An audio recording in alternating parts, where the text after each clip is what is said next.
All right, so we're over here on 390 Lakeview Drive.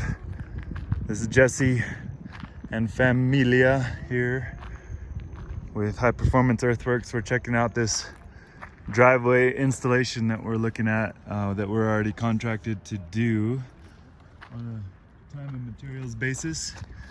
And what we're gonna do here, so right now, currently you can see these pink flags right here are the property line going up. And right now we have a super rough driveway that's being shared with the neighbors. And Jeremy and Amy Tomlinson that live here.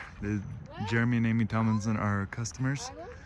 So basically what we're looking to do is we're going to enter the property right here, right where Eamon's at.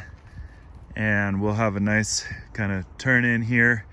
And then we'll bench it out. And we're going to climb up straight up towards just to the left of the deck there and try to get the vehicles up almost to the elevation of the bottom of those steps coming down right there.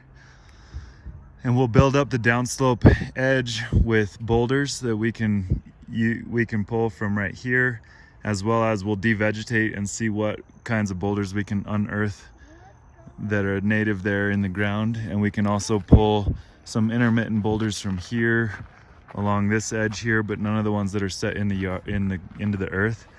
I did meet with the Director of Public Works, Chris Pelletier, and we discussed this. He's good with the proposal that we have.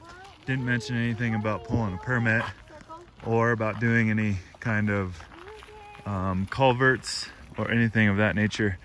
Additionally, we're going to run the driveway up the side of the house there, and they will retain and maintain their parking area there. Once we get the infrastructure of the driveway in place, going up there and swooping down, and then it'll come down and exit the property just behind that camper trailer. There will be a flat spot up above right by that last post with the weather station on it that will be cut out and benched out for that camper trailer to park up there next to that last post. Boulders along the downslope edge. These stairs will come out, and then the final finish is going to be recycled asphalt, and capping the whole thing with recycled asphalt, and everything kind of lined out with boulders, which is going to be super nice. We're liable to have to import some boulders from our yard, which we have plenty of, so we should be fine there. And we're gonna try to do this whole job for around $12,000 or so. So that's the long and short of it. Hit us up on YouTube and Instagram. Give us a follow, give us a like, give us a subscribe, because we're always posting new stuff, new content, talking about the earthwork that we're getting into every day. Having a great time. Say cheese.